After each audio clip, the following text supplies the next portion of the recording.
Item ಯಾವುದೇ ಇರಲಿ try ಮಾಡಿ ಆಚಿ ಚಿಕನ್ ಮಸಾಲಾ. ಇಲ್ಲಿ ಕೂಡ ಬೆಂಗಳೂರಿನಲ್ಲೂ ಪ್ರತಿ ದಿವಸ ನಾವು ಈ ವೀಲಿಂಗ್ ಮಾಡ್ತಾರಲ್ಲ ಅವರಿಗೆ ಮಾನಿಟ್ರ್ ಮಾಡಿ ಬೆಳಗಿನ ಜಾವ 4 ಗಂಟೆಗೆ ಮಾಡಿಬಿಡ್ತಾರೆ. ಅದು ಕಷ್ಟ ಆಗ್ತದೆ ಪೊಲೀಸ್ನವರಿಗೆ ಅವ್ರನ್ನ ಮಾನಿಟ್ರ್ ಮಾಡೋದಕ್ಕೆ. ಆದರೂ ಕೂಡ ಅವರಿಗೆಲ್ಲ ತಿಳಿಸ್ತೇವೆ ನಾವು, ಒಂದು ಸ್ವಲ್ಪ ಅವರಿಗೆ ಎಜುಕೇಟ್ ಮಾಡೋದಕ್ಕೆ ಟ್ರೈ ಮಾಡ್ತಾರೆ, ಆದರೂ ಮಾಡಿಬಿಡ್ತಾರೆ. ಅಂಥ ಸಂದರ್ಭದಲ್ಲಿ ಏನು ಆ್ಯಕ್ಷನ್ ತೊಗೋಬೇಕು ಅಥವಾ ಈಗ ಅವರಿಗೆ ಅವ್ರ ಕುಟುಂಬದವ್ರಿಗೆ ಎಷ್ಟು ನಷ್ಟ ಆಗುತ್ತೆ ನೋಡಿ. ಬೈ ಎಲೆಕ್ಷನ್ 2 ಟಿಕೆಟ್ಗಳು ಬಿಜೆಪಿ ಘೋಷಣೆ ಮಾಡಿದೆ ಸರ್, ಕಾಂಗ್ರೆಸ್ ಕಷ್ಟ ಆಗ್ತಾ ಇದೆಯಲ್ಲ ಸರ್ ಘೋಷಣೆ ಮಾಡೋದಕ್ಕೆ? ಕಷ್ಟ ಏನಿಲ್ಲ, ಚರ್ಚೆ ಮಾಡ್ತಾರೆ, ಗೆದಿಬೇಕಲ್ಲ ನಾವು. ಅದಕ್ಕಾಗಿ ಯಾರಿಗೆ ಕೊಡಬೇಕು ಅಂತ ಇಲ್ಲಿ ದಾವಣಗೆರೆಯಲ್ಲಿ ಮತ್ತು ಅಲ್ಲಿ ಇಲ್ಲಿ ಶಿವಶಂಕರಪ್ಪನವರು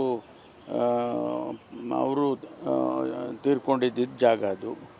ಈಗ ಅವರ ಕುಟುಂಬಕ್ಕೆ ಕೊಡಬೇಕು ಅನ್ನೋದು ಸ್ವಾಭಾವಿಕವಾಗಿ ಅವ್ರು ಕೇಳ್ತಾರೆ. ಮತ್ತು ಅಲ್ಲಿ ಹೆಚ್ಚು ಮೈನಾರಿಟಿ ಇದ್ದಾರೆ ಅಂತೇಳಿ ಮೈನಾರಿಟಿಯವರು ಕೂಡ ನಮಗೆ ಕೊಡಿ ಅಂತ ಕೇಳ್ತಿದ್ದಾರೆ. ಅಂತಿಮವಾಗಿ PCC ಅವರು ತೀರ್ಮಾನ ಮಾಡ್ತಾರೆ. ಬಾಗಲಕೋಟೆಯಲ್ಲೂ ಕೂಡ ಅಷ್ಟೇ, ಮೇಟಿಯವರು ಅವ್ರ ಮಗನಿಗೆ ಕೊಡಬೇಕು ಅಂತ ಹೇಳಿ. ಮತ್ತು ಅಲ್ಲಿ ಭಾಳ ಜನ ಆಕಾಂಕ್ಷಿಗಳಿದ್ದಾರೆ ನಮ್ಮ ಪಕ್ಷದಲ್ಲಿ. ಅವರೆಲ್ಲ ಅವಕಾಶಕ್ಕಾಗಿ ಕಾಯ್ತಾ ಇದ್ರು ಇಷ್ಟು ದಿವಸ. ಈಗ ಅವರು ನಮಗೂ ಕೊಡಿ ಅಂತೇಳಿ ಕೇಳ್ತಿದ್ದಾರೆ. Sir, after long time, Surjewala is coming to Bangalore. So, what is the main discussion regarding? ಅದೇ ಈ ಚುನಾವಣೆ ಚರ್ಚೆಗೋಸ್ಕರ ಬರ್ತಿದ್ದಾರೆ ಅಂತ ಅಂದ್ಕೊಂಡಿದ್ದೀನಿ. ಹಾಗೆ ಬೇರೆ ಬೇರೆ ವಿಚಾರಗಳು ಇರ್ತಾವಲ್ಲ, ಒಬ್ಬ ಜನರಲ್ ಸೆಕ್ರೆಟ್ರಿಗೆ ಏನು ಮಾಡಬೇಕು ಅಂತ ಗೊತ್ತಿರುತ್ತೆ, ಅದೆಲ್ಲ ಅವರು ಮ್ಯಾಂಡೇಟ್ ಇಟ್ಕೊಂಡು ಬರ್ತಾರೆ. ಸರ್, ಇಲ್ಲಿ ಪ್ರಶ್ನೆ ಇರ್ತಕ್ಕಂಥದ್ದು, ಅಲ್ಲಿ ಮೇಟಿ ಕುಟುಂಬಕ್ಕೆ ಕೊಡ್ತಾ ಇದ್ದಾರೆ ಟಿಕೆಟು, ಇಲ್ಲಿ ಶಾಮನೂರು ಕುಟುಂಬಕ್ಕೆ ಇಲ್ಲ, ಯಾಕೆ ಇಷ್ಟು ಗೊಂದಲ ಅನ್ನೋದು ಪ್ರಶ್ನೆ ಇದ್ದಿದೆ. ಅಲ್ಲ, ಯಾರು ಗೆದ್ದೀತಾರೆ ಅಂಥೇಳಿ ನಮಗೆ ನಮ್ಮ ಕಾರ್ಯಕರ್ತರಿಂದ ವರದಿಗಳಿರುತ್ತೆ, ಅಥವಾ ಯಾರು ಕಂಫರ್ಟಬಲ್ ಆಗಿದ್ದಾರೆ ಚುನಾವಣೆಗೆ ಅದೆಲ್ಲ ನೋಡ್ಕೊಂಡು ಕೊಡ್ತಾರೆ. ಇಲ್ಲಿ ಕೂಡ ಬೆಂಗಳೂರಿನಲ್ಲೂ ಪ್ರತಿ ದಿವಸ ನಾವು ಈ ವೀಲಿಂಗ್ ಮಾಡ್ತಾರಲ್ಲ ಅವರಿಗೆ ಮಾನಿಟ್ರ್ ಮಾಡಿ ಬೆಳಗಿನ ಜಾವ 4 ಗಂಟೆಗೆ ಮಾಡಿಬಿಡ್ತಾರೆ. ಅದು ಕಷ್ಟ ಆಗ್ತದೆ ಪೊಲೀಸ್ನವರಿಗೆ ಅವ್ರನ್ನ ಮಾನಿಟ್ರ್ ಮಾಡೋದಕ್ಕೆ. ಆದರೂ ಕೂಡ ಅವರಿಗೆಲ್ಲ ತಿಳಿಸ್ತೇವೆ ನಾವು, ಒಂದು ಸ್ವಲ್ಪ ಅವರಿಗೆ ಎಜುಕೇಟ್ ಮಾಡೋದಕ್ಕೆ ಟ್ರೈ ಮಾಡ್ತಾರೆ, ಆದರೂ ಮಾಡಿಬಿಡ್ತಾರೆ. ಅಂಥ ಸಂದರ್ಭದಲ್ಲಿ ಏನು ಆ್ಯಕ್ಷನ್ ತೊಗೋಬೇಕು ಅಥವಾ ಈಗ ಅವರಿಗೆ ಅವ್ರ ಕುಟುಂಬದವ್ರಿಗೆ ಎಷ್ಟು ನಷ್ಟ ಆಗುತ್ತೆ ನೋಡಿ. ಬೈ ಎಲೆಕ್ಷನ್ 2 ಟಿಕೆಟ್ಗಳು ಬಿಜೆಪಿ ಘೋಷಣೆ ಮಾಡಿದೆ ಸರ್, ಕಾಂಗ್ರೆಸ್ ಕಷ್ಟ ಆಗ್ತಾ ಇದೆಯಲ್ಲ ಸರ್ ಘೋಷಣೆ ಮಾಡೋದಕ್ಕೆ? ಕಷ್ಟ ಏನಿಲ್ಲ, ಚರ್ಚೆ ಮಾಡ್ತಾರೆ, ಗೆದಿಬೇಕಲ್ಲ ನಾವು. ಅದಕ್ಕಾಗಿ ಯಾರಿಗೆ ಕೊಡಬೇಕು ಅಂತ ಇಲ್ಲಿ ದಾವಣಗೆರೆಯಲ್ಲಿ ಮತ್ತು ಅಲ್ಲಿ ಇಲ್ಲಿ ಶಿವಶಂಕರಪ್ಪನವರು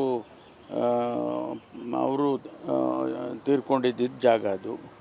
ಈಗ ಅವರ ಕುಟುಂಬಕ್ಕೆ ಕೊಡಬೇಕು ಅನ್ನೋದು ಸ್ವಾಭಾವಿಕವಾಗಿ ಅವ್ರು ಕೇಳ್ತಾರೆ. ಮತ್ತು ಅಲ್ಲಿ ಹೆಚ್ಚು ಮೈನಾರಿಟಿ ಇದ್ದಾರೆ ಅಂತೇಳಿ ಮೈನಾರಿಟಿಯವರು ಕೂಡ ನಮಗೆ ಕೊಡಿ ಅಂತ ಕೇಳ್ತಿದ್ದಾರೆ. ಅಂತಿಮವಾಗಿ PCC ಅವರು ತೀರ್ಮಾನ ಮಾಡ್ತಾರೆ.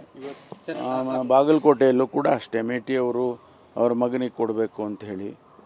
ಮತ್ತು ಅಲ್ಲಿ ಭಾಳ ಜನ ಆಕಾಂಕ್ಷಿಗಳಿದ್ದಾರೆ ನಮ್ಮ ಪಕ್ಷದಲ್ಲಿ. ಅವರೆಲ್ಲ ಅವಕಾಶಕ್ಕಾಗಿ ಕಾಯ್ತಾ ಇದ್ರು ಇಷ್ಟು ದಿವಸ. ಈಗ ಅವರು ನಮಗೂ ಕೊಡಿ ಅಂತೇಳಿ ಕೇಳ್ತಿದ್ದಾರೆ. Sir, after long time, Surjewala is coming to Bangalore. So, what is the main discussion regarding? ಅದೇ ಈ ಚುನಾವಣೆ ಚರ್ಚೆಗೋಸ್ಕರ ಬರ್ತಿದ್ದಾರೆ ಅಂತ ಅಂದ್ಕೊಂಡಿದ್ದೀನಿ. ಹಾಗೆ ಬೇರೆ ಬೇರೆ ವಿಚಾರಗಳು ಇರ್ತಾವಲ್ಲ, ಒಬ್ಬ ಜನರಲ್ ಸೆಕ್ರೆಟ್ರಿಗೆ ಏನು ಮಾಡಬೇಕು ಅಂತ ಗೊತ್ತಿರುತ್ತೆ, ಅದೆಲ್ಲ ಅವರು ಮ್ಯಾಂಡೇಟ್ ಇಟ್ಕೊಂಡು ಬರ್ತಾರೆ. ಸರ್, ಇಲ್ಲಿ ಪ್ರಶ್ನೆ ಇರ್ತಕ್ಕಂಥದ್ದು, ಅಲ್ಲಿ ಮೇಟಿ ಕುಟುಂಬಕ್ಕೆ ಕೊಡ್ತಾ ಇದ್ದಾರೆ ಟಿಕೆಟು, ಇಲ್ಲಿ ಶಾಮನೂರು ಕುಟುಂಬಕ್ಕೆ ಇಲ್ಲ, ಯಾಕೆ ಇಷ್ಟು ಗೊಂದಲ ಅನ್ನೋದು ಪ್ರಶ್ನೆ ಇದ್ದಿದೆ.